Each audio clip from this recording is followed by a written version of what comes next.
right. Well, we're back on the S.L.I.D.E podcast. I am Aaron, the host of the S.L.I.D.E podcast, and I am joined tonight with Allie Lacey, my co-host. How are you doing, ma'am? I'm good. I'm good. I realize that baseball season's almost over. I can't believe it. The summer went by so fast. But Yeah, how are you over there on the East Coast? doing good. We're doing good. Football's continuing going on for my son. It seems to be going well, and so yeah, everything's pretty good. I'm ready. Honestly, I've never been a fan of the fall or seeing like summer end, but I think in my old age, I'm sort of getting there. So I'm ready to feel it cool down. So plus it's like NFL season. So and my Dolphins just lit up the Chargers this past weekend. So super excited. You're gonna have to send a message to Ever about your Dolphins. I did. And so everybody was hating on Tua like this guy's entire career, and now they're just loving everything he does. So I'm enjoying it. So anyway, well, I'm super excited about our guest tonight. Allie, I'm gonna let you introduce her and like kick things off. So who are we talking to? Yeah, so tonight we get to talk to a super special guest, someone who's a part of Major League barriers breaking, and as well as the Team USA women's national team, head coach Veronica Alvarez. Welcome. Yay! Having me. That's my terrible sound effects. Welcome to the show. Thank you. Well, yeah, we'll go ahead and kind of just give our listeners a background. You know, obviously Team USA head coach, manager, like I just said, but how did you get started in baseball? Your kind of playing career from when you were little all the way maybe through high school, college, and quick briefing, and we'll go ahead and dig into some of that. All right, I'm going to make it quick because it could be long-winded. It has been a long road, and as I get older, it just gets longer. So I grew up playing baseball, wanted to play baseball and only baseball when I was 5-6 years old. So I had supportive parents that let me do it. I went, blew some minds with my good arm as a little 6-year-old girl, which was still a memorable moment. And then played baseball till about 10 years old, and then I grew up in Miami, Florida, so also a Miami Dolphins fan. Look at that. And it's fast pitch softball had just taken off in Miami when I was about 10 years old, and I refused it for a bit.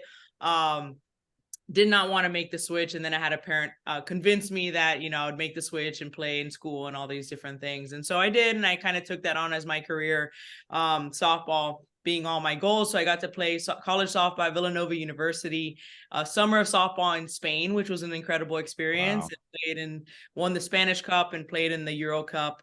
And then after that, I was just finding opportunities to play, and I Googled the Colorado Silver Bullets and found the women's national team through a great Google search.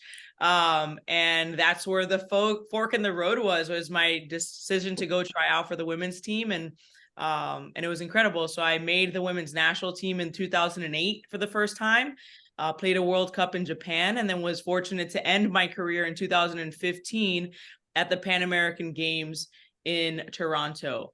Once I stopped playing, I knew I would go all into coaching. And so I started taking all these opportunities in coaching, and it's led to where I am right now with the Oakland A's and with USA Baseball and Major League Baseball doing camps as well. That gives me the chills right now. I know. Well, so let's go back to your awesome days in Miami. So we'll sidebar that Dolphins conversation, but like, what was it like growing up and wanting to play ball? Because obviously we're talking to ladies and young girls today, and like it was a totally different scene when you were growing up. So like what did you experience and go through, you know, wanting to play baseball? Yeah, it was a completely different scene. And I grew up in a very Hispanic city, and, you know, I'm a first generation American, and in our culture, it's not the norm for little girls to play sports, especially not male dominated sports. So Right. I always give my parents so much credit for supporting me in that, and against everybody's desires. My grandfather, who was a baseball lover and a player in Cuba, he was one of the first ones to voice his opinion that I shouldn't be playing, and the list goes on of people that continue to tell my parents that I shouldn't be there. But so the support that they gave me is everything that allowed me to continue to play and kind of work through it, right? Being the only girl out there. Right. I was fortunate to have a good arm, so I think that showed through, and it made people accept me quicker on the baseball field. And I remember that tryout that I mentioned. I was they put all the players at third base. It was like a little league draft, and they put all the players at third base, and they made you throw across the field. And so when it was my turn, the coach, the father that was playing first, moved in towards the middle of the field, and I just like launched it. I mean, that was my strength throughout my career. And everybody was shocked by it. And then it went, from there, and I pitched and I played third, and then eventually my team needed a catcher. And we need a catcher. And I immediately raised my hand. My mom was like, no, she doesn't need to. But from there on, I was a catcher the rest of my career. Wow. So almost every female we've had on this show, and I think I'd probably put money on it to bet that every female on this show has said they were a catcher at one point. Like, and I think Aaron said it last episode with the ball girls. Like, does every girl just decide to pick the hardest position? Like, why catching for you? Yeah. I don't know. I mean, I know why now, right? Then I don't know what the draw was. Maybe that you were involved in every part of the game, but Mm-hmm. I mean, now the draw is that you're involved in every part of the game. You're the leader on the field. You get to analyze and make decisions on the fly that are really important decisions for team success. So I loved every part of that. I tell, since this is a youth show too, what I tell parents and coaches when they ask me, like, who should we make the catcher? I say, you ask who wants to be a catcher, and whoever raises their hand, that's your catcher, because you have to be willing and wanting to play that position. If not, you're not going to be successful. You got to be a little crazy to be a catcher. You got to be crazy. You got to be crazy. You got to be a lot of crazy to be a catcher, especially with some of these pitchers now that's lighting up in 100 seems to be pretty norm. So it's I trust you guys. It's a very hard position. I don't think I could do it. So I did want to do it at one point. So some coaching you might be able to. Yeah, definitely from a coaching standpoint. So Veronica, as you're talking about your journey, and sounds similar to my journey in discovering the USA team. How old were you, or when did you realize that there was a women's USA baseball team?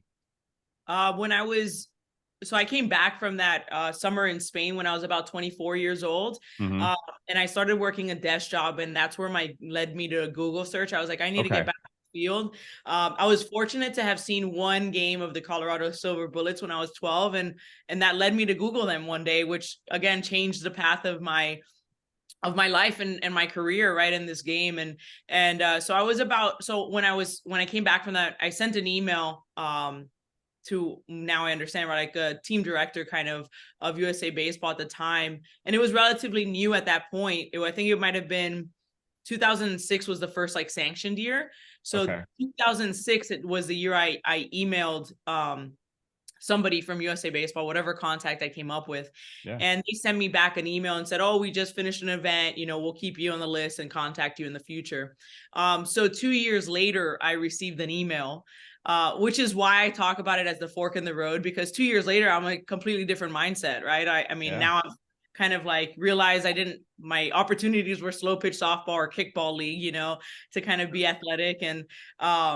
And so I was just sitting there, and I just so happened to have gotten into like triathlons and marathon running. So I was in like the best shape of my life. And so when that email came, though I hadn't played baseball or caught in a while, I was physically fit. And so I said, hey, why not? Let me go. It was in Kenosha, Wisconsin. And I, went out to that trial. My parents came with me. And it was really just like, it was amazing to walk out into the field and just be amongst, about 100 other women that either had never switched to softball or just continued to play baseball throughout their lives. Now, I mean, we've had several players on the show. Alicia was one, Danae was another, multiple other players that never did the switch to softball. Like, what would you, if there's a player out there right now contemplating what they want to do, what would you tell them? So I'm fortunate that I get to speak to all these young baseball players coming up through all these systems, through the MLB camps that I coach at. So there's a Major League Baseball Trailblazer series, the Elite Development, and then the Breakthrough series.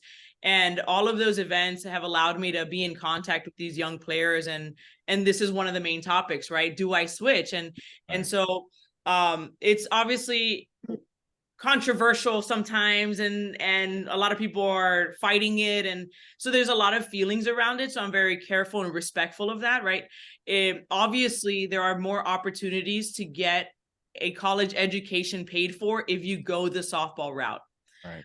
So I tell players to kind of put down their priorities, right? Do I want to go right now, and in the future, the goal is that this changes. Do I want to go to a smaller school that's going to give me an opportunity on the baseball side, right? Maybe a JUCO, maybe a D3, maybe a D2, or do I want and pay for my education for the most part, right?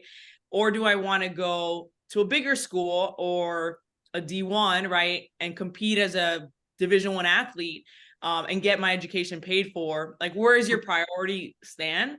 And then that's the route you have to pick, right? But I would always encourage them to choose their option A, right? As long as they can, right? Stick to that as long as possible before opening the door to option B. But option B is always there. So that is nice. And I've had those players that you mentioned. I have coached those players. Mm-hmm. And there are others that, one other example is Ashton Lansdale. And if we were comparing two players, I would compare Ashton Lansdale and Danae Benitez. Mm-hmm. Two different positions, but this path is similar, right? And so Ashton went the JUCO route, got hurt, and then her baseball career in college kind of got messed up, and COVID and all those things. So it got to the point where Ashton was like kind of in the rat race of life. She kind of worked a lower level job, went to school, and was just trying to like survive in this, right, and pay for school. And so I kind of came to her and I approached her with this idea of switching to softball. And at first she told me no, or like she wasn't ready. Yeah, sure. But she wasn't ready. And then she emailed me a couple months later and was like, I'm ready now. So tell me what I need to do. Right. And we found her an opportunity at FIU D1 in Miami. And she's an uber athlete. So like, I knew she would be successful or find success through time. And so that's, I didn't want to see her in this rat race. I wanted her to experience being a Division I athlete and get school paid for. She had the ability to get that done. So why not, and go do that. Danae, on the flip side, right, I have also breached this conversation with her. And then I kind of took it away. I took it back. And I was like, you know what, Danae, what you're doing right now is perfect for you, right? She goes to school, or she's opening the door back up to school, right? But she's getting opportunities to play baseball on the men's side that have elevated her game to, unbelievably so. She's gotten opportunities to play in game, which is the greatest development, right? Where you can actually put things into play and make decisions on the fly. Yeah. And so she's able to like grow herself in that way, right? And so those are two different personalities that needed two different things, and just like two different life situations, and both work. If they're working, it's fine, as long as you're getting the most out of life, right, and development, and whether that's on field, off field, and like just fulfilling the needs that you to survive and to do it well, not just to like get by. And I think you said it, like, it's kind of special, and I don't know if a lot of women baseball players or girl baseball players realize it. Like, we have two options. Those athletes that want to pursue that baseball career and maybe are willing to go to an NAIA, a D3, a JUCO, D2, and work hard for that path in baseball. Like, they have that opportunity. But if not, they can also fall back to softball. Like, these boys playing baseball, they don't have anywhere to go. They get beat out on the team.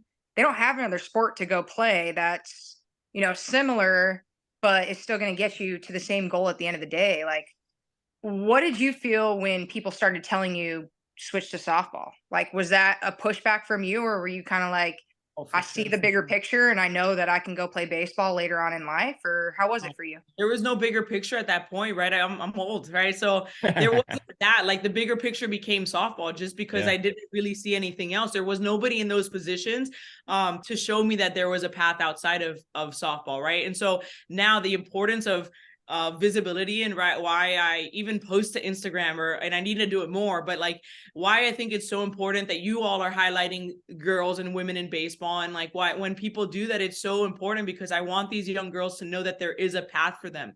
Whether that means they switch or they don't, it doesn't matter, but there's a path for them in this game, whatever route they want to take.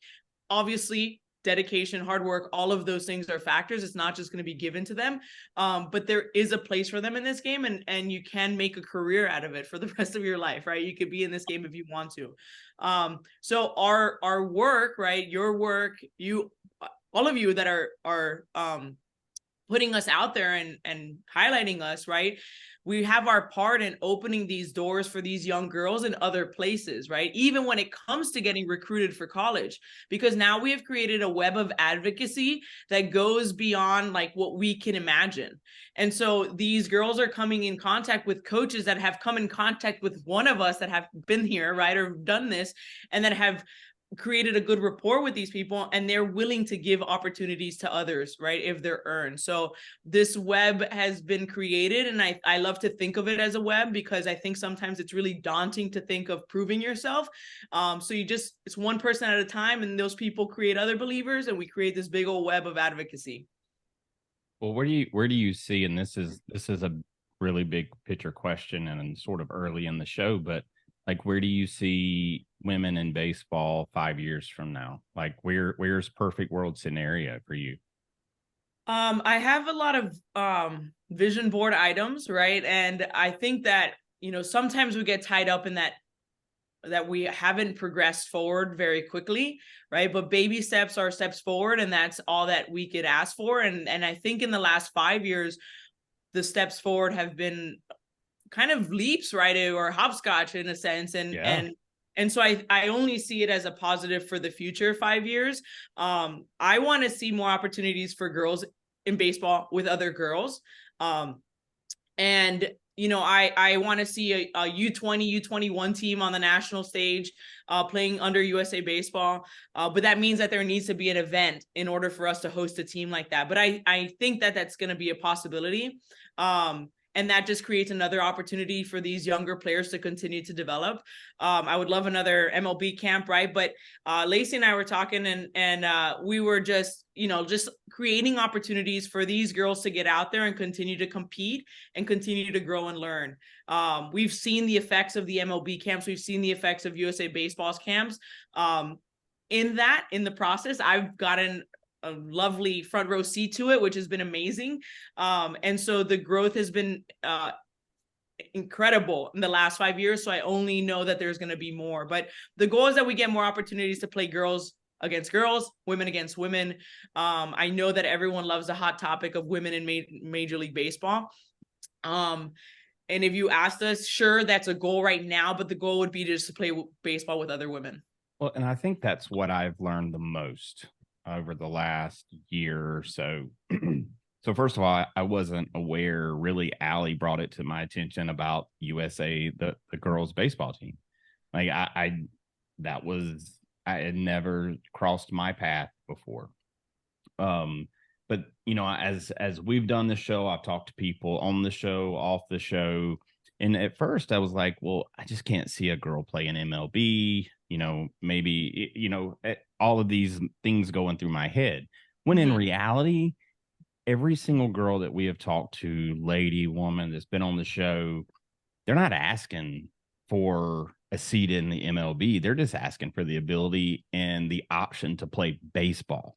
Right. Like it's not about anything other than just the love of the game. And I feel like that's where there's such a huge disconnection with, society is we just don't think girls want to play baseball because it's not the norm. And when in reality, every single one of these girls that I have talked to have a passion and a love for baseball that I had growing up, and like so many of us had. And it's so freaking amazing. So you've done like the baby steps and the leaps, you've been a part of that. So I think it's pretty freaking awesome. Well, thank you. Yeah. And it's cool to watch. I mean, it's different to coach the women, right? And to coach the girls because of that extra level of passion, just because they're fighting to do something.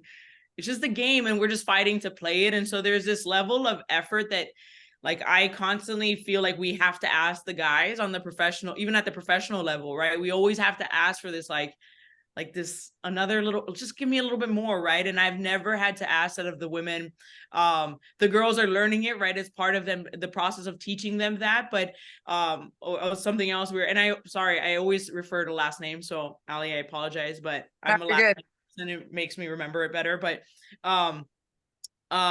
these young girls at these events, right? The benefit of me being a voice there is that I've kind of set the standard of what they're expecting in a ladder way, right? Like at the first camp when they're younger, there's a certain standard, but we're a little bit more playful, but they're learning this work ethic that is expected at the top level from a young age, from 10, 11, 12 years old. And then just the next event just adds a little bit more, right? The next event adds a little bit more. So by the time they come out to a women's camp, by the time they come out to the women's national team, they're ready to jump in with these mid 20, 30-year-old women that are really serious about their minimal opportunities, right? To take advantage of. So the women, even less than the girls, get less opportunities. And so they really take advantage of the ones they have.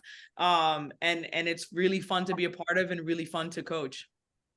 Well, I think we've talked about that before on the show. Like, I think by the time that they're getting close to where they're communicating with you, like they're mentally tough. Like they've already had to make a decision and a couple hard choices by that time because they could have taken a path of, less resistance. Right. But they chose to take, a path and a journey that is making them tough throughout the process. So I can understand why you get more out of the girls than you do some of the guys, even at a professional levels, because they've had to work a little bit harder for it. Yeah. So. We got to work through some walls, right? And people ask me all the time, oh, what's the hardest part about being a woman in baseball, right? A woman in a male-dominated world. I can't even list one because all the hard stuff happened when I was a little girl. And so I was building these superpowers, is what I like to refer to them, in order to deal with these situations now. And so they're non-situations because I've created the ability personality wise to deal with them and to kind of move right through them and not let them affect me mentally or my path, right? And my goals. So all those things that those young girls are going through, and I've told them, and I try to tell them at every event, I know they're really hard right now, but they're giving you the ability to work through some stuff that's really going to benefit you in the future. And stuff that the guys have not had to deal with. And so they're facing it at an older, all the adversity, right? Adversity makes us stronger. It sucks to go through it, but it makes us stronger. And so these girls are dealing with it at a young level. It's only going to make them stronger in the end. Oh yeah. I mean, just in life in general, like there's so many times where like we get the easy way and we don't learn a valuable lesson. And in this case, like these girls are learning, they're learning a lot of life skills at an early age. So yeah. And the coaches, like they like to coaches that haven't, had a female player or just acquired one, right? Or whatever. They always tell me, what should I tell her? She's so good. She should switch to softball. I'm like, look, what you shouldn't tell her is to switch to softball. I could assure you that every day of her life, somebody has told her that. It's an obvious statement. Yeah. Like she knows that softball exists and that she should probably be in that world according to everyone's opinion. So like the best thing you could do is just support her and treat her the same as the guys as far as like expectation and work ethic, and make her meet those. And she's gonna meet them because they're gonna be the hardest workers on the field, I assure you, every single time. Yeah. I mean, when they lay their head down at night, they're wondering, all right, should I just choose the easy way? Or should I keep on my journey and my path? I mean, they've already had that question several times themselves. Allie, you were about to say something. I mean, I think you said it right. Like choose the easy way or continue on the path. Like sometimes it might seem like the easy way, but it's the harder way, right? Like you're giving up your passion for the game of baseball that you love to go set aside maybe your goals. And I mean, for myself, I knew softball was my path to get school finished with. And I knew once that was done, I could get my coaching career started. but softball was my way through that. You know, some of Right. these girls are having to make the toughest decision to leave a game they've grown up and loved their entire life to go maybe finish out their career in softball. And although it isn't the easiest game, you know, some excel like Ashton Lansdell, but you have others who, Kelsey, she's playing softball, she's excelling at softball, yet she's there training baseball every day. You have Olivia Pichardo, who is attacking baseball and D1 scholarship at Brown. Like, these women are so different. What do you think sets them apart, Coach? I mean, like, they're above everyone else right now, and every little girl wants to be them.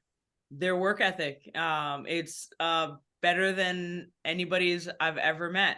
I would put them against anybody with work ethic. Whitmore and Pichardo, and Ashton, right? But if we're talking on the baseball side, Whitmore and Pichardo, who have gotten these opportunities, they haven't just been given these opportunities; they've earned these opportunities by showing up when they get them, especially, you know. And so, their attention to detail, their attentiveness when being spoken to, and just like their passion to be the best possible version of themselves is what's you know, given them these opportunities, is, or made them earn these opportunities, right? Better said, is so that's like, I mean, all three of them have that. You know, Ashton is super fit, right? Super dedicated to fitness, to being her peak self in sport and, you know, in life. And so yeah, it doesn't just come easy. And I think sometimes, you know, obviously there's always the negative comments and the naysayers and all these things, right? And as if they weren't dealing with enough already, just being the only one out there. But you know, they're proving themselves, or that they belong at least in that environment every single day. And the people around them know it. The naysayers are usually people that are not involved in the game, and that's the craziest part, right? And you know, the people I work with know I belong, right? And I have the support from all of my coworkers, and they're baseball legends, some of them, you know, and like, they've been in this game their entire lives, and, you know, and beyond, as players and as coaches. And so that's as much as the support I need. And I know that's the support that Kelsey and Whitmore are both the same person. Whitmore and Pichardo really kind of fall back on, is that when their teammates accept you, when your coworkers accept you, then it doesn't really matter what all the outside sources are saying. And that's kind of what I try to reiterate to them, is like, really, like, hold on to those people that support you and those positive statements, because those negative ones can start to weigh on you. So, but yeah, they're in an elite class, but it's well earned. I read a comment the other day. Dabo Sweeney, Clemson's football coach, said, "Don't worry about criticism from someone that you wouldn't take advice from." And I was like, "Wow, that's pretty sharp right there." I love like motivational, like moving quotes like that. So in your MLB career, as you've, you know, taken your steps along the journey of coach and, you know, the different roles that you've had, how has that transition been? So, I mean, if I'm not mistaken, you were one of the first women into the MLB, right? Yes. In 2019, I was the only woman on field. And I was just here with the A's for spring training. It was an opportunity. I was also a firefighter medic in my life. And so, which I've learned a lot from. So it's very important to note. But I was firefighting and a medic at the time. And so the opportunity I could take was a limited one. And so the A's gave me that chance to come in and coach during spring training. And so, yes, I was the only one on field in 2019, 2020. The Rachels got hired, which was incredible. Nacken got on field of the big leagues. And then from there, like, we're getting to a point where I lost count, and that's where we want to be, right? I don't want to know how many there are. I don't want to know everyone's name. And it just make it normal. Yeah. That's when what we want. When you count and you know everybody's names, then it's not the norm. When you lose track, it becomes normal. Yeah. And we're getting here, right? Which is cool.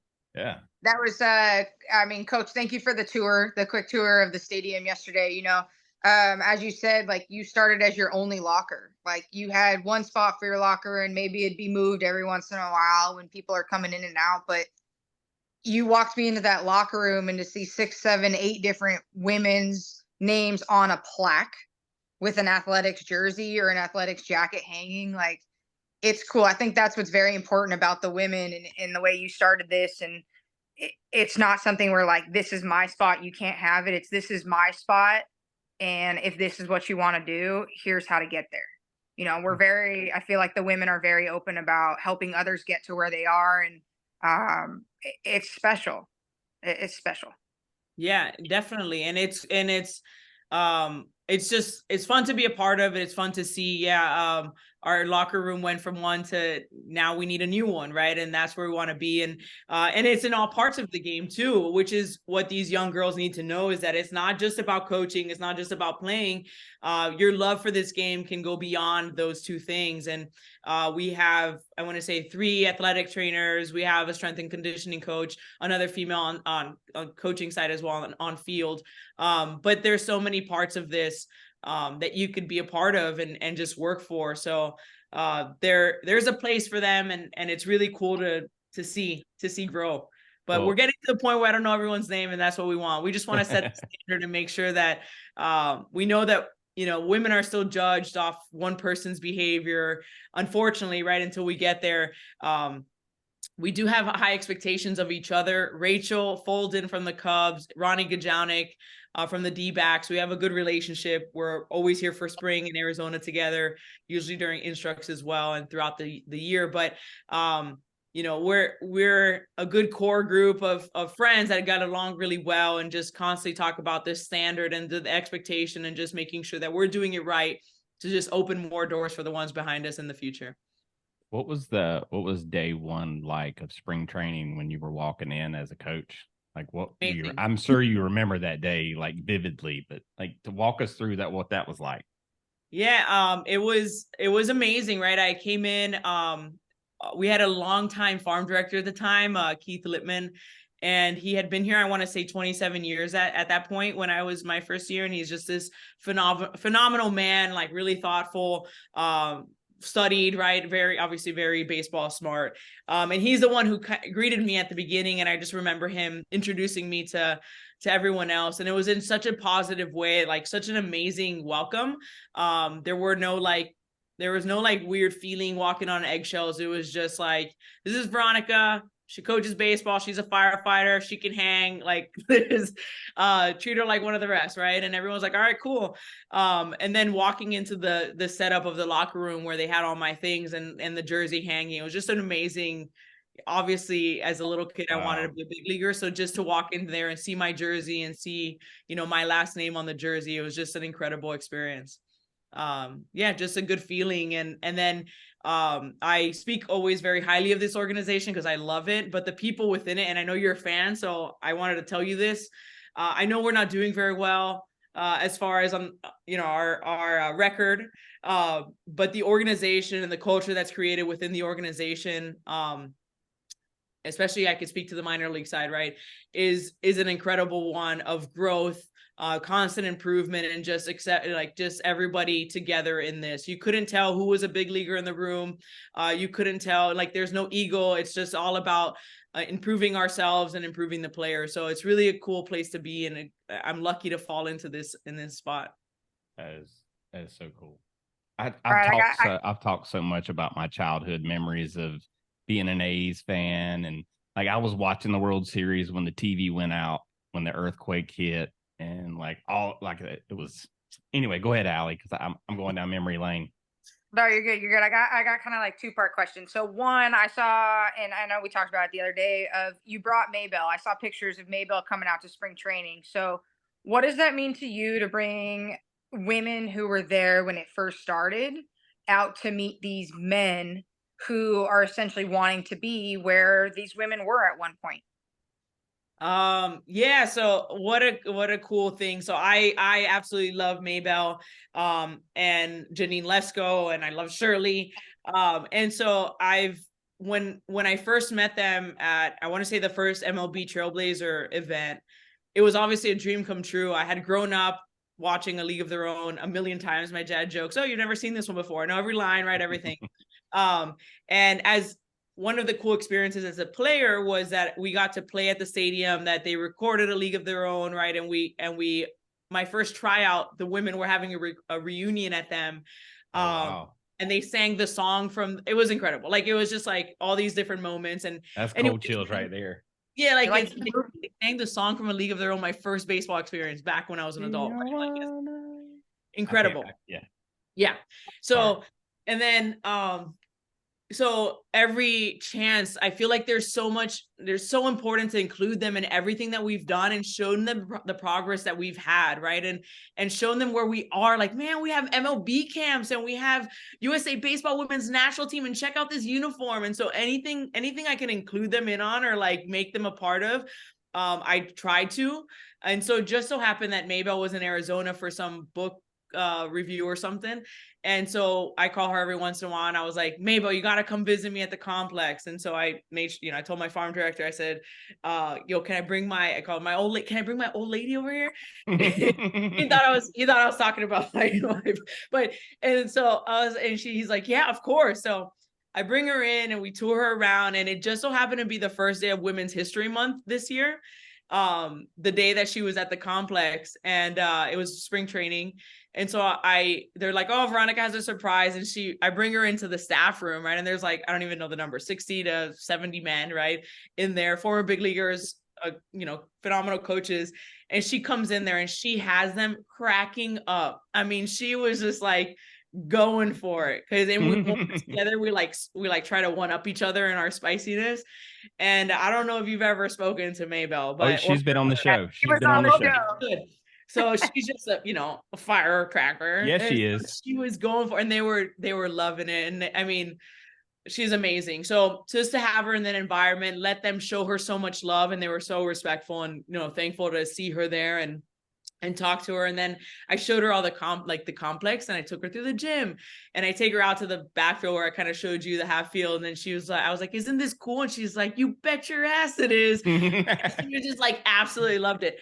Then I take her, I'm like, Maybell, you have to come see the equipment room, because I think it's so cool, right? Like all the bats and all the balls. And so I bring her over there, and we walk into it, and she sees all the bats lined up, and she's like, oh my gosh. Right? She was like blown away from by it. And I go, you got to see the ballroom. So we go to the back, and there's this huge, like, just room of baseballs, right? And she was just like absolutely in heaven. So anytime I could provide this, there's such an importance of recognizing the history and what they did in our path, and what the women before us did, to create these opportunities. And obviously it slowed down for a bit, but now we're blowing the doors open and just creating more and more. And I think it's just so great for them to see it.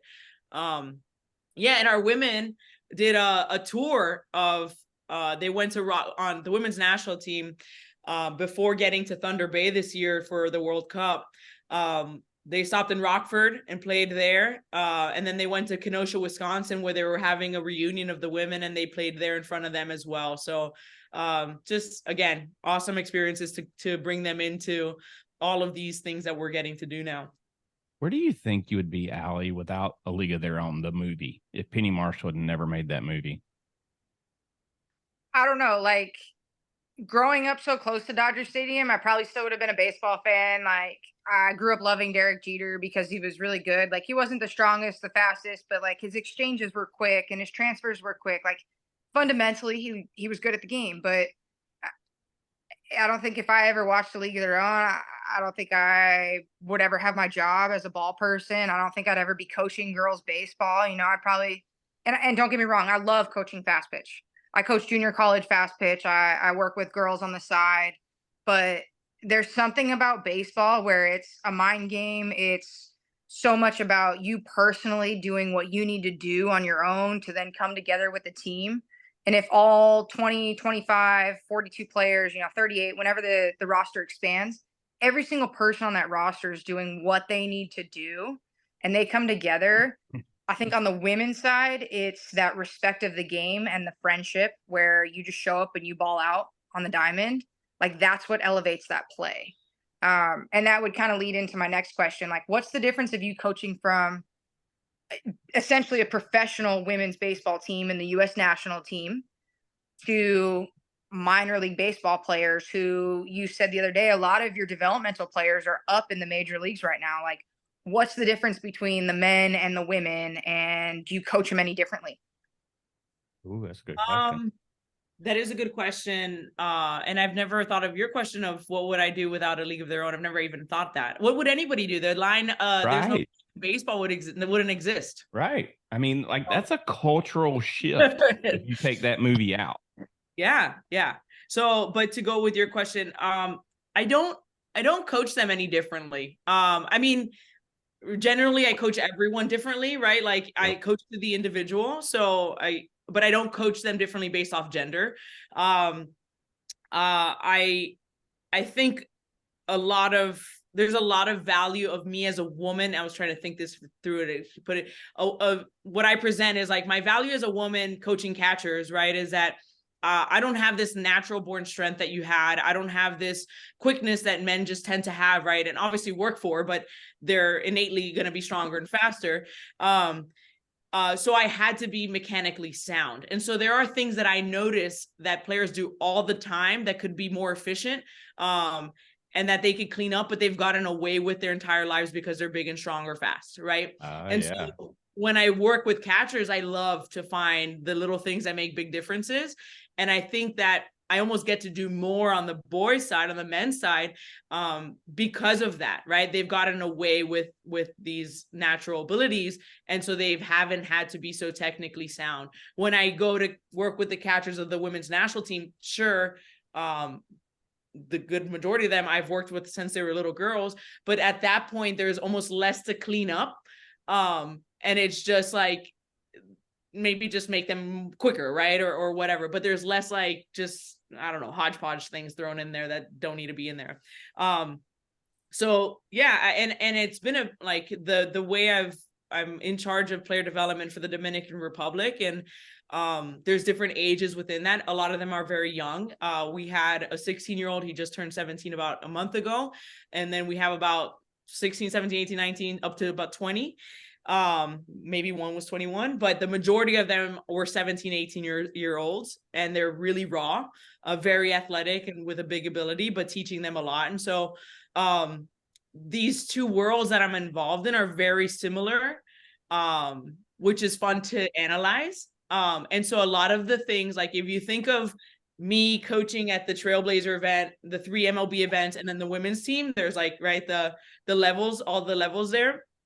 I've applied a lot of things that I've learned and a lot of things that I've practiced, I guess, or implemented at those events, and that worked on the men's side in that camp. And so that's been really fun to watch and analyze. And so I've grown so much at those opportunities, and just helped me in my current role with the A's. But yeah, so that was a long way to say this, but I don't necessarily, change it based off gender, but there are differences because of, natural ability versus having to clean things up early and kind of maximize ability younger on the female side, just to be able to keep up. But yeah, I coach to the individual, whether they're men or women. That makes perfect sense. Like just, Allie, I think you and I have spoke about this several times, but like the fundamental side of the game, the foundation, just, the things that like, we would take for granted at being a male, like where you guys, like you can't shortcut anything, like because you're at a disadvantage. So you have to clean up everything. Like it makes perfect sense. Perfect sense. Yeah. Yeah. And well, sorry. That was one of my more shocking things when I came into professional baseball at first. Was I think from the outside, you think that these pro guys have it like figured out, right? They're professionals, they get paid for. But if you're in the minor leagues, you're still learning a lot. And so when I came in, I expected these catchers to know more than they do, and it's fine, right? That's what their level. That's what you get paid for. Right. Yeah. Job security. Well, and they're there, and players are here for potential, right? And they're selected by potential, and so they haven't maximized their potential yet. If they had, they either would be released or they would be moved up, right? And so there were so many things that could get cleaned up. So it is very fun to be able to break that down and kind of just like, I don't know, angle it from a different way than they've been accustomed to, right? Because I have a different approach than other coaches. So I can imagine, like, as a player, I would be all over, like, tell me what you're seeing, because like, again, once you're so used to doing the same thing over and over again, you don't see those things that you would see automatically. Yeah. That's awesome. Allie, you had a question there. Sorry, I didn't mean to No, interrupt. Oh, you're no, good. you're good. So, like, I think for me being a catcher for most of my life, I see the game at that mechanical level, right? I can pick out something in a swing or something in a throw. Uh, when you get to these girls, I think the hardest thing for me coaching is these girls are so mechanically sound and so focused on their fundamentals that when we do play against the boys, it just strictly comes down to strength. What would you tell these young girls who are 11, 12, 13, 14, maybe starting high school, who are fundamentally sound, are working their butts off on the field, off the field, community service, all these extra statures, but may just not be as strong as these boys? What do you tell these girls? I tell them to play to their strength, right? And to that they can't play the same game that the boys play at a certain level, right? If you're little and you're fast, like, you need to learn to be the best bunter on the team. You need to be able to hit situationally. So you need to be not only fundamentally sound, but in control of your bat path, right? And pitch recognition, right? All those things that allow you to be a good situational hitter. But so many of them are coached by the same person that doesn't adapt to individuals, right? And they fall into this like launch swing, and it's like you're not going to get away with that at a certain level unless you start to grow, right? Unless you start to get stronger. But if you're going to be on the smaller side, then you need to learn to do all these other things very well. And you're going to be an asset to a team if you do that. Sure, not everyone's going to find success, right? And that happens no matter the gender you are. So some people won't make a team. Some people won't continue to move forward. And that's okay too, right? And it's just part of life. So it is hard sometimes because we want I know you do. I want all of these girls to be so successful. But the reality is they won't all be successful, and they won't all fit in on a male team. They won't all be able to compete. But being able to play to those things is going to help them survive in that environment longer until they grow, or they just find a different opportunity, right? But they need to be the best buncher on the field. They need to know how to hit situationally, and then the rest is going to come. The moment they start forcing the ball up and the power isn't there, those are outs, right? So if we could put the ball on the ground and make something happen, then that's going to be a better thing than a ball in the air for them without the power, right? So yeah, I tried it. That's where I usually end every camp with something along those lines of find how you can contribute as how you personally with your skill set can contribute and be the best at that. Yeah, I think baseball, there's so many role players, like whether it's a utility, whether you're the power guy, you're the speed guy, like there's so many different roles. And like I could see that strategy working for some of these girls. What would you tell, or what are you seeing today in baseball in general, from a recruitment standpoint? What would you tell those high school students that they had their dreams set on being in the MLB? Where do you feel like the biggest gap is between what you're looking for and what you're seeing? What would you tell the students or those players to focus on? On the girl side or the men's side? All across the whole board. Well, I think on the girl side, it's right. College is the next step. Mm-hmm. I think the majority of everyone's step is college, but college is the next step, right? So I know they know that a lot of people are not going to give them an opportunity, whether they are the greatest baseball player that has ever existed or not, just because of what they look like. Yep. It is what it is, right? But until you've applied to all the schools that exist that have a baseball program, you can't tell me that nobody's going to give them an opportunity, because there is always somebody that will, right? If you deserve it, right? And if it's for you, there's going to be somebody that gives you the opportunity because they recognize that you are a good baseball player, no matter what you look like, right? So if you're just going to tell me, nope, I'm not going to apply to the schools because I'm a girl and they're not going to take me, that's on you. Right. But until you apply if that's your goal, then you need to apply to every school possible before you could tell me nobody took me. Right. And then sure, maybe I will accept your excuse, but that's so you mean to tell me a professional team, you guys look at D3 and JUCO and like these teams that are not D1? Like I think you'll find those diamonds?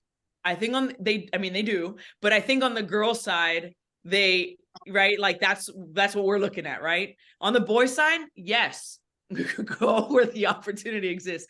I know that, Allie, you said before that the boys, don't have another option. They have a lot of options because they are a boy and there are a lot of places to play baseball, right? And so they just are set on this D1 dream, right? And that's not necessarily the case. We have guys that are successful out of D2s and junior colleges, right? Miami has an incredible junior college program that gets guys signed out of there all the time, right? So there are these places that you might not think are going to get you looked at, but it's all about getting on the field and getting opportunities. If you're not on the field, you could be at a D1, but if you're on the bench, guess what? You're not playing in the big leagues. Yeah. If there's no tape of you playing. Yeah. Look, Savannah Bananas are being signed off the field. So like those guys forgoed any sort of, professional or minor league playing career. They went to the Bananas and, did that way and starting to get looked at. So it, like you said, it's just about being on the field. Same with the girls, just getting them on the field and getting them seen for the athletes they are.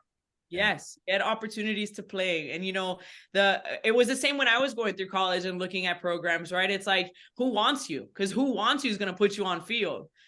Who doesn't? Who's kind of like, going kind of half-ass, sorry to curse, but in their process with you, they probably don't want you. And guess what? You're probably going to be a bench guy or bench girl, right? And so who's showing the most interest in you? And it doesn't matter what that means. It doesn't matter if it's D1, D2, D3, NIA, right? It doesn't matter. Is who's going to give you an opportunity to get on field. And then you could always move. I mean, like, shit, you go to a school and you're successful in your first year and you just crush it and like nobody can hang with you. Switch. Somebody's going to want you. So there's yes, open the door to all the schools. That's awesome. Yeah, I think that's great. I mean, and because I see so many kids and you hear so many kids and they have their heart set on this D1 Power 5 school. And, but with baseball, I think with most sports, but baseball specifically, like it is set up to find like the best players, no matter where it's at. I mean, throughout the entire globe, you're finding baseball players. So for sure. Yeah, they're out there looking, and this almost goes in the same category as when there's a tryout and you say, everyone go to your number one position and 45,000 kids go to shortstop and like 2 go to outfield and 2 go to first. And you're like, let's be smart about this. Like you got to stick out against, 45,000 other shortstops and there's one guy at first. Like maybe you should switch over and like stand out in that position. And it's the same, I feel like with the schools, like everyone wants to go to those top schools. So now you're just like a pebble in a Pebble Beach, right? Like, so go to these other schools, get an opportunity to play, open up your mind to other opportunities. And then from there you grow and there you get a little bit more nitpicky if you can. And you're successful. So you mean my baby don't always have to play shortstop, like to make it to the MLB? No. Now keep in mind we're a youth show, so everybody's middle the best on the team. Always, no matter what team it is, Daddy Ball, his son is going to be the best. Yes, he is. It is going to be shortstop. How dare you put him in the outfield? Like, my God. Some of the highest paid players are outfielders. Of course. It just, obviously there is a benefit to doing all the positions, right? And growing your athleticism and just learning to do new things. But like, yeah, we gotta be smart about this. Like, where are you going to stand out? Yeah. And the whole like cliche outfield is important, but like there is so much and parents don't get it. And I guess as I was an outfielder, like there's so much more skill, like I don't say more skill, but there is skill to be a good outfielder. And not that I was great, but tracking a ball, like being able to play an outfield in a position where you're a valuable part of the team, like there's skill that comes with that. Yes, it's very important. And you're the last line of defense. There's no one behind you. Yeah. An infielder misses the ball, there's an outfielder. Outfielder misses a ball, there's a fence. Yeah. Yeah. And in Canseco's part, if you put your head too close to the fence, the ball's going to go over the fence. Yeah. We don't want to talk about that. No, let's not. There's Well, a there's something we haven't talked about yet, but yeah. Coach, you were a player on Team USA at one point, right? Mhm.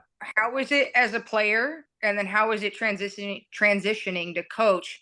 Because I know there's some women that are on your coaching staff, some women that are players that you might have played with. Um, how does that affect your ability to coach this next generation and connect with the generation? Yeah, great question. My participation, the fact that I was a player on the women's national team, just as like I'm already a passionate person, just like adds this like extra layer of passion and drive and want for them to be successful and to give them the best opportunities and provide the best coaches possible for them. I want the best for these players, right? And I want the best for this program. I want the best for women's baseball. And so if like I think they feel that, right? And so yes, I was a teammate of some of theirs, and yes, I was a teammate of some of my staff, but there's a level of respect that comes with one, that I was a catcher on that team, so I was always a leader, right, in that environment. But also just like the passion and the pure like true love that I have for them, for the team, for the organization, and just for the desire to make them the best possible, right, and to provide the best opportunities possible. And they really feed off of that, and I think they know that, and I think that's a really important part of coaching, that not a lot of people recognize, right? And I would say, I was asked once, like, what's the one word to describe your coaching? It's like, it's love, right? And I have this love for the individual, but obviously with a standard and expectation, and they know that, right? And so I'm able to separate that, because at the end of the day, I have a standard, and I have an expectation, right? And so, but when I coach like that, when coaches coach like that, you're able to break things down and actually teach the players things, right? You're able to create a trust and respect between the player and the coach, right? You're able to create that relationship with them that allows them to have those hard conversations and break things down in order to improve. And so I think that's a really important part of coaching, period. And not everyone really understands that, and not everyone's able to do it, right? But tough love doesn't exist without love. And so those two things go hand in hand, and I think it's really important. But so that transition was possible, I think, because of my leadership before, but also just like my intention and the way I approach the players and the team. But Yeah, it's definitely. yeah, there's a lot of respect, and I thank them for that, because I know that those lines can get blurred at times, or maybe the respect doesn't exist, but we both do our part in creating the relationship that exists right now, between both sides, and with the staff as well. But there's a big respect. I did just transition Malika from first baseman, veteran player, to assistant coach on team. And, I think it was hard for her at first too, because she's such a competitor. But she, right when, after our first win, she kind of got in the swing of things. And as far as like, separating herself from being that player and now being their coach. But there's so much value to having coaches that were a part of this team on staff, because we do it a little bit different with bigger intention at times, just to be able to represent them well. Well, it's personal. Like, you Yes. guys sort of like laid the foundation, and how dare someone come in and not honor the tradition? Like, it's Right. personal. It is very personal, right? And I tell them, like, I don't just give this jersey away. So when I select a team, when I name a team, it's knowing that I'm not just giving this away. It's something that they've earned, and they need to represent it well, not only on field when we're together, but when we're outside of here, because they will always represent us as a team and women in baseball. So and they really know that, and they really live by that. And so I've had been fortunate to coach some really exceptional women.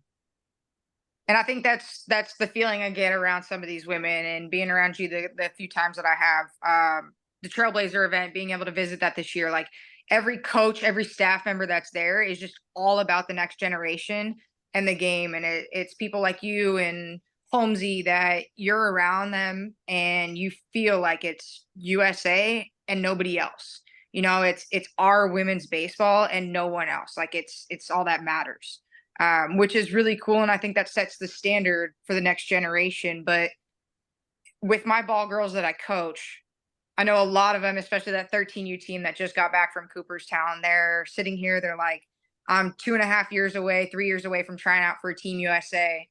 What would you tell that next generation for the next couple tryouts? You got the World Cup coming next year with a strong squad. Maybe LA 28 Olympics, possibly. Like, Oh, that's a that goal. next I didn't mention that one. That's a goal. that next generation coming up. What would you tell these 12, 13, 14-year-olds who see their eyes, their goal is wearing USA across their chest, but they also have a lot of women to beat out for that spot? What do you tell them, and how do they even get a shot to try out for Team USA? Yeah, this is a constant conversation, a really important one.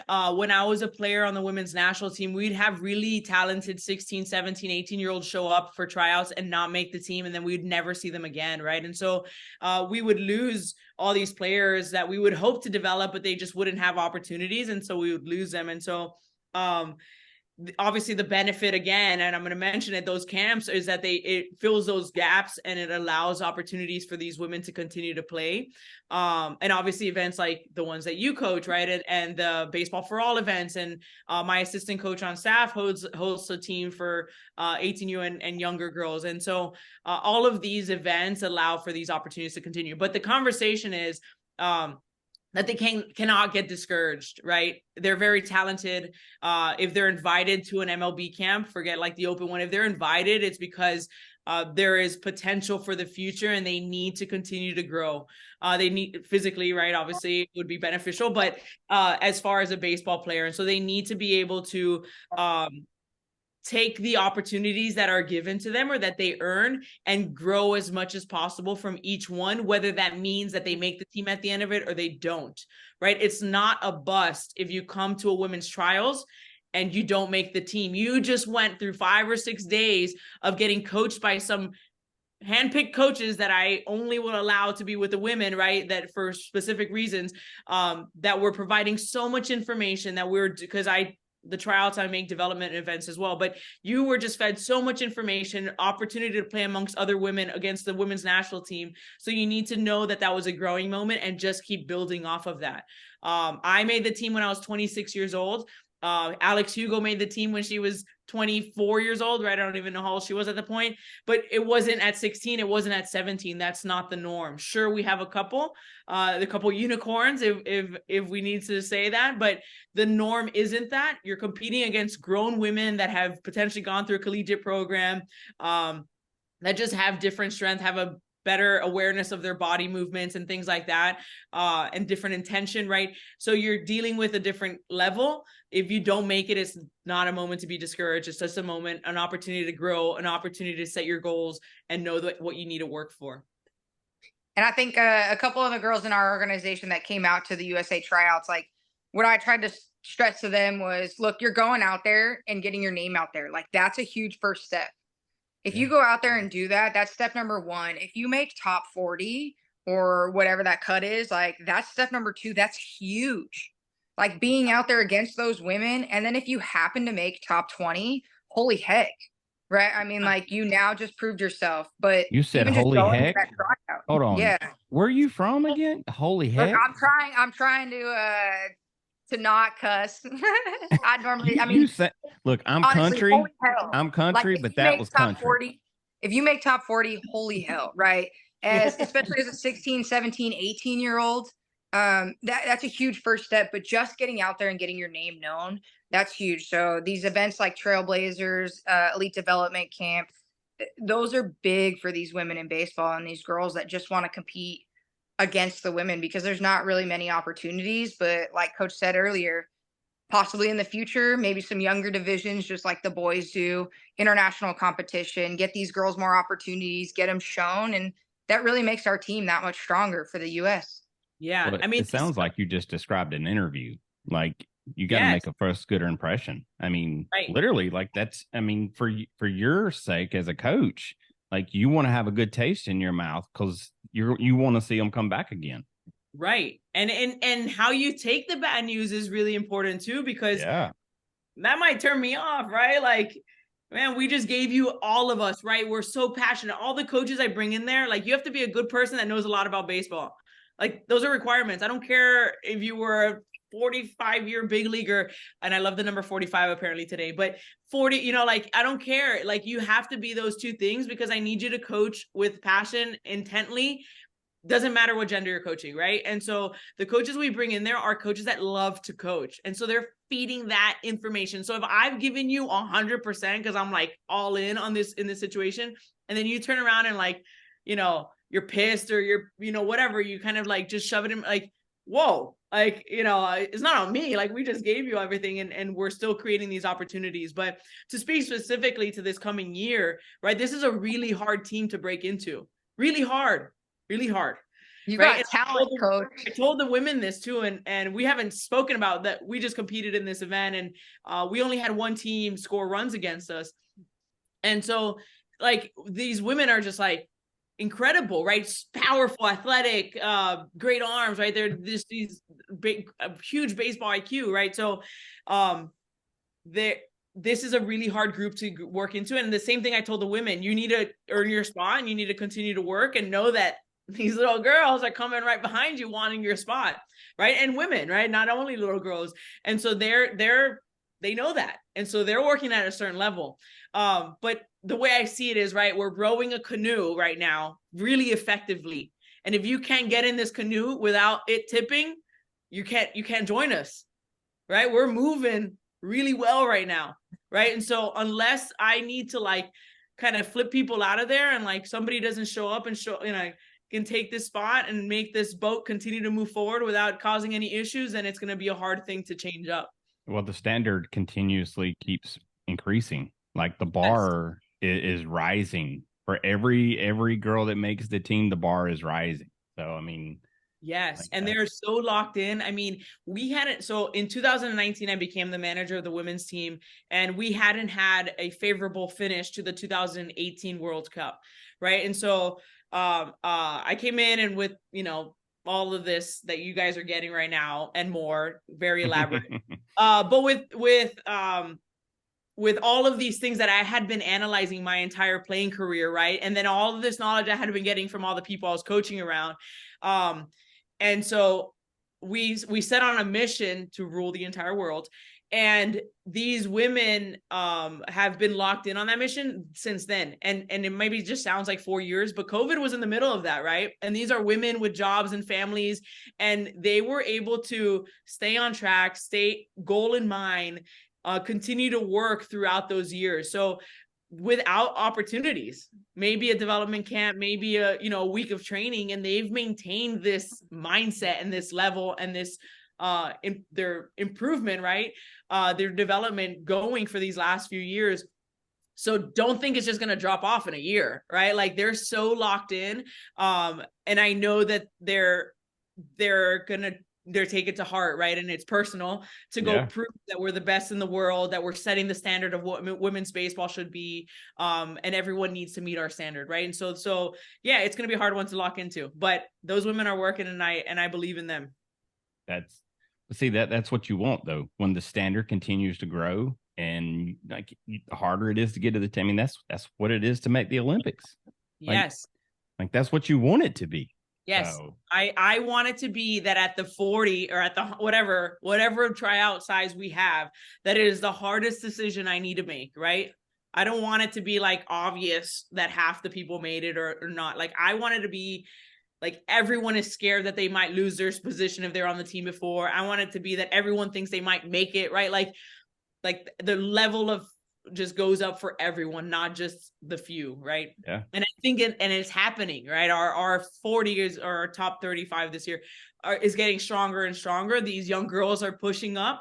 They're getting opportunities. They're taking advantage of it. And I just think that it's a really bright future. I have to agree, Allie. I think you got some future stars there. I know a couple of them, you know, told Danae the other night, like, we're coming. There was a little, like, trash talking back and forth. It was pretty cool. Yeah, we were. I mean, I wasn't instigating any of it, not at all. But, yeah. Not at all. Never. Not at all.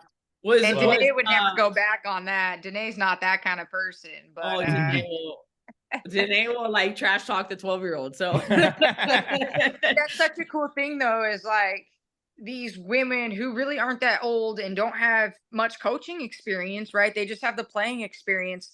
They're willing to give back to that younger generation. Like that's what we're seeing. And that's this growth in women's baseball. And that's where we're seeing pushes in the major leagues between minor leagues and majors, photographers, athletic trainers, strength and conditioning coaches, on field, analytics, front office, umpires, like everything from A to Z. There's a female in one of those positions in an organization. And like Coach said, like you don't know everyone's name across it, but you get to meet every single one of them. And that's huge for the next generation. So thank you, Coach, for pushing the boundaries for us. Well, and I can say from a baseball fan perspective, look, the game has been boring for a long time, and it finally feels like it's getting exciting again. And obviously, Coach, I grew up in the steroid era, so it was super fun and super exciting. But I feel like it's not as boring as it used to be. Like it's now starting to become something that I feel like more and more people are starting to invest in. And I think that's freaking great for the sport. So whether it's male, female, I honestly, here's just a blunt, honest question, Coach. What's stopping us from having an all women's league? I mean, let's go back to a league of their own and like what those women played in. What's preventing us from having that today? That's a good question. I would say there's a lot of different things, right? Obviously, money is one.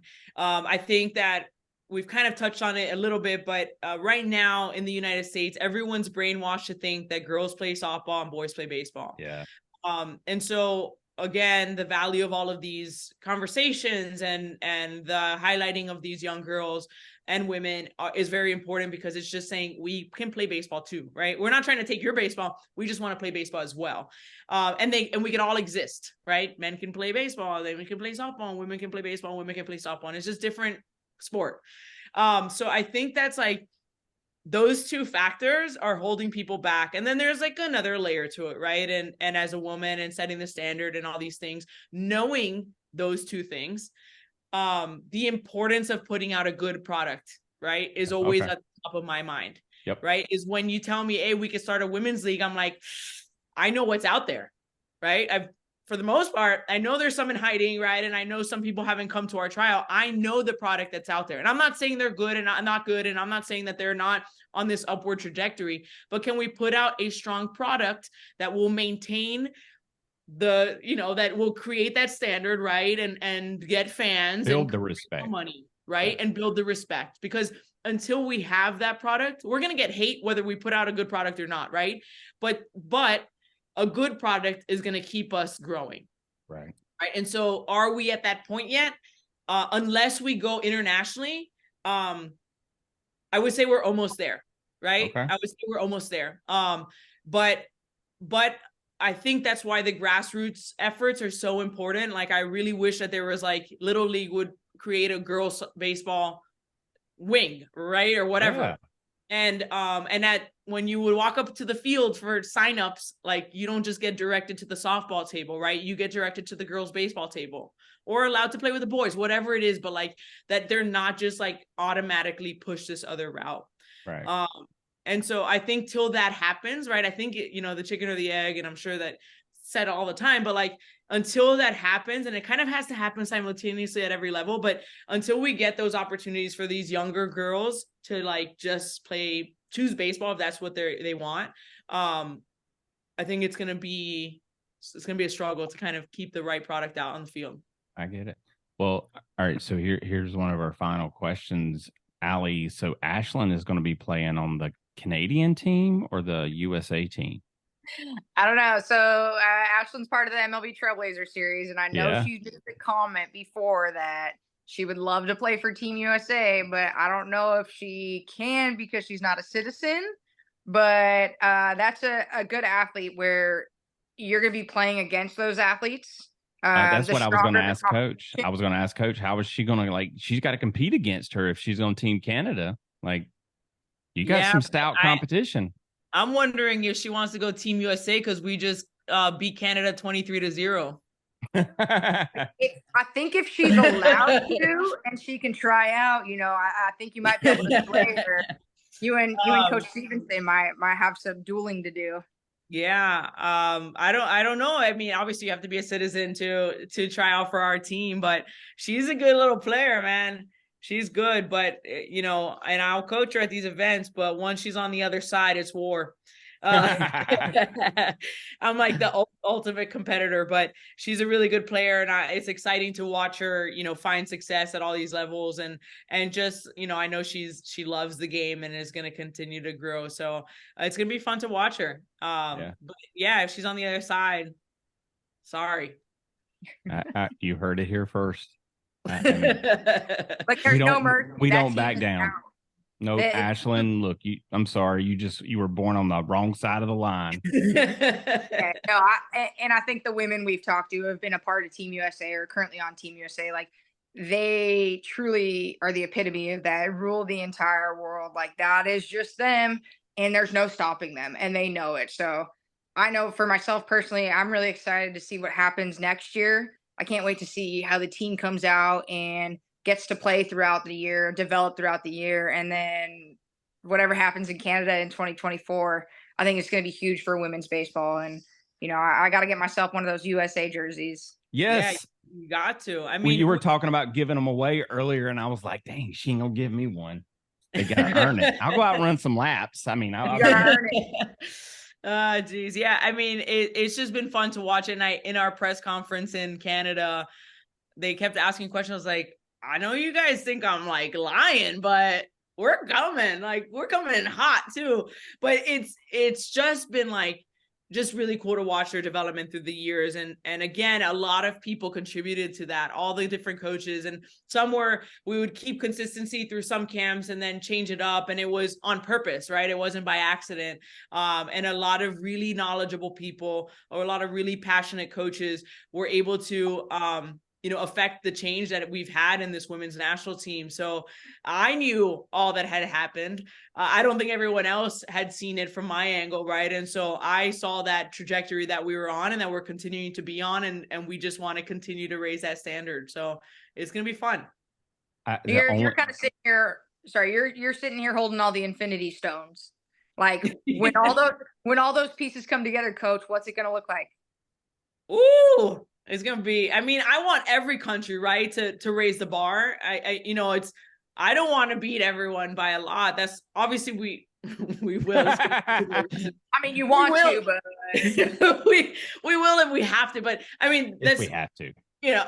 But no, I sound aggressive at times, but the goal is that everyone raise their bar, and that's my conversation with these players. And sure, maybe it seems aggressive at times, but if we play better, the goal is that we make everyone around us better, right? And make their coaches understand that they need to up the bar and the expectation, and hold their players to a different standard, right? A lot of these players are coached by men, and there's nothing wrong with men. I love men, and I have a lot of great advocates, and a lot of coworkers that are phenomenal, but again, there's a certain passion to have been a player, to be a woman in baseball that I bring, that the women in baseball and coaching these national teams bring to these teams, that the men haven't tapped into yet, right? They don't get it. And so I think when they see us, they're like, oh my God, I didn't even know that was possible, right? And so, like, the goal is that they raise the expectation and standards, and that they just push their players and teach their players more.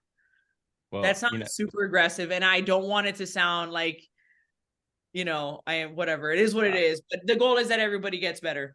Look, if you punish and you're mercy ruling everybody, like, I would assume diversity of thought would come into there. Like, hey, we got to start thinking about baseball a little bit differently out of this country. Like, like, obviously the standard in the bar has already been set for us. So yeah, and we train we train like we're going to play, right? And I think that was the difference of when I was a player. Like, I mean, I've been in that situation, right? And coached by men that had really great intention, right? And they were good coaches. It wasn't that. It was just, there's a different approach. But the way we train is the way we're going to play. And so we're competing against ourselves in practice. And so that's why I always tell them, like, push the bar, because you're making your teammate better, right? And if you're pushing the bar, then now our team is ready to face that in real time against somebody else. So they're constantly just competing and pushing each other. And so I think that's why we're going to find success in the next year of training, and then hopefully at the World Cup next year, is because we're competing at a high level against ourselves in training as well. I'm excited. Allie, you're excited? Excited. Yeah, I mean, this has just been an awesome opportunity. I think getting into the women's game, being able to play with some of those women, coach with some of those women, just it's really special. It's a different side of the game. It's more passion than I've ever seen. Coaching boys, coaching men, more passion than when I played fast pitch softball. So it's just a different level of the game, and it's really cool to see where the potential of Team USA could go, because these athletes aren't quiet. They're making names for themselves in MLB, in college baseball, college softball, high school even. It's really cool. Yeah, it's awesome. I mean, you're developing the future, whether it's on the baseball field, on the diamond or not. Like, you're developing future leaders for this country, and I think it's pretty freaking awesome. So, I love leadership. Yep. I love analyzing leadership, but I love making leaders. And so all of these girls are leaders in their own way, and they are all contributors, not just to the game, but to, in life. Right. And so that's like the most fun to see, is these girls go from girls that are good leaders. And I talk to them about this all the time, right? There's different way to lead, and understanding that some of us just have the innate ability, and others is something that we need to practice, right? Yep. But we're all leading, whether we're either leading well or we're leading poorly, right? But every single person is a leader, not just in baseball. I'm talking in life, right? You're either a good leader or a bad leader. You're not doing anything to contribute. And so recognizing, I think that's important. And you never know who's watching you. You never know who's learning from you. You never know who you're setting a standard for. So to understand your actions are important, your words are important, is a big deal. I have a quote that I think is really important, and it's, how you do one thing is how you do all things. Yep. That makes me clean up the little things, like closing my dresser drawer all the way, right? Or like dotting my I's and crossing my T's, right? But it just like how, like, if I am this level of person and these expectations as a coach, and what I expect my players, like, how can I half-ass something else, right? But I think that's for an important message for everyone, right? Is like, really take pride in your actions, really take pride in your work ethic and the way that you treat other people, and in your words, because it goes a long way, and it really like, makes you who you are, right? And it labels you, and it just creates a character for you. So do those things well. I'm huge on leadership development, and just the art of teaching leadership. I think it's probably the best thing out there. Like, when you're able to impact someone, and you can see the growth of that individual from a personal standpoint or on the field, it's the best thing ever. So, yeah. All right, we have kept you way longer than what we expected. But I can't let you go until I ask you the final question. So, and this is usually the hardest question. So, if you're walking up to bat tomorrow, Veronica, what's going to be your walkout song? Oh man, my players will know, because some of them hated it because they're too young and they don't appreciate. Now I'm gonna forget blank on the name. I need to look it up. Beyonce. Okay. Time out. Let's go, Beyonce. Do you know what it is? No, you don't know what it is. I play this every day. Formation. What's it called? The beginning of Formation, right? Just like the beat, right? And then it's just good. Okay. So I would just play it before we would show up to the stadium, and the one young player, right, our youngest player, was like, "Not this one again," and I was like, "Oh, guess what song we're listening to every day?" Like, oh, okay. Oh, you don't want it? Oh, I will listen to it on repeat. And all the older ones just knew. They're like, "Oh, you messed up." Yeah. So that was Beyonce. Which one? Formation. Formation. Okay, gotcha. Yeah, We got to add it to our list, Coach. Yep. We will. First a little bit, so we got to be careful. But the beginning part, I just love the beat and the lead up to the beginning of the song. So awesome. It's a good one. Yeah. Very cool. All right. Well, Allie, any final questions for Coach? No, I got nothing for you, Coach. Thank you so much. I appreciate everything you do for women in the game, and thank you for taking the time out of your day. Thank you, and thank you guys for this wonderful conversation and for highlighting women in the game. Yeah. Well, again, I'd say the same thing Allie did. Thank you for taking time out to talk to this little bitty show here, trying to make an impact. So I will say we should be the world's biggest youth baseball podcast, I think, out there. But there's not a lot.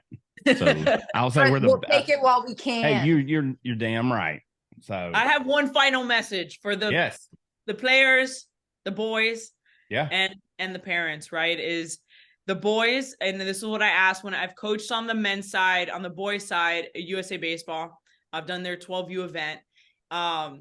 And what I ask of them at the end is that they just show that if they ever interact or have a female on their team, just to show them the same respect that they had shown me in that situation, or just the same respect they show their other teammates, that those girls are just there to play baseball. That's all they want to do.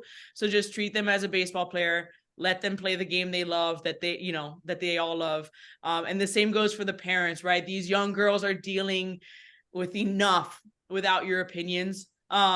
So just support them and just know that they just want to play this phenomenal game of baseball, and they should be able to. So they're not taking your son's position. It's fine. All right. They're just another player on the field. So you just go out there and support them. And to the parents of the girls, I try to always say this at the Trailblazer events, is that I know it's hard, right, sometimes to hear those comments or to continuously support your little girl that's constantly faced with adversity, but that we come out stronger on the back end, and that I'm here as a representative, and so are my other co-coaches and the women that have continued to play baseball for a long time. It only makes us stronger. There's opportunity for us in the game of baseball. So, support your daughters in that situation as well. Continue to support them, because I know you already support them.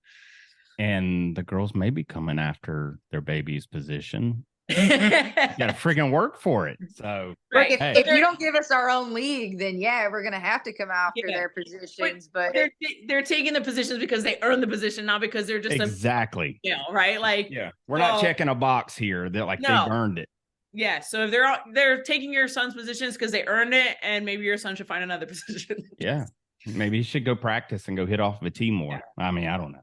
Anyway, I hate moms. I hate hearing moms of boys like bash a young girl on like that. To me is like, how, why? Like, there's no need, right? And you're just young kids, and your words are really matter, and they affect people. And so let's use them for positive change, not for bringing people down. Look, that's part 2 right there. We can totally dive into that in the parents. Oh my God, I could speak on that for hours. Well, listen, we will hold you to that one, because that's a huge impact right now in the youth baseball world, is the role that parents play and the role that they should be playing. So, and so we'll follow up on that one. So, all right, Coach, at the end of the show, I'm going to thank everybody for listening, but we're going to wrap up the show, and I'm going to say until next time. And we always have our guests say, we'll catch you on the slide. All right. On the slide. Yeah, all right. So haven't started yet. not yet. So thank you for everyone out there listening. Allie, this has been amazing. Coach, thank you for joining us. Please follow us on social media. Coach, tell us how we can find you on social media. My Instagram is Veronica Alvarez. Okay. So, that's all right. What I got. And the women's national team on Instagram? The what? Women's national team on Instagram? Women's national team is USA Baseball. There is a USA Baseball WNT, but technically I created that when I was a player, so it hasn't been updated in a while because USA Baseball wasn't posting enough pictures. Got it. So USA Baseball is the one to tag for all the ladies in the game. Yes. Awesome. Well, Awesome. go look them up. These girls are rock stars, and they're changing the game. And Coach Alvarez, you're a part of building something that's going to be freaking amazing for our kids to watch in the future. So, thank you so much for what you do. Thank you for listening to our listeners out there. And until next time, Coach. We'll catch you on the slide. Got it.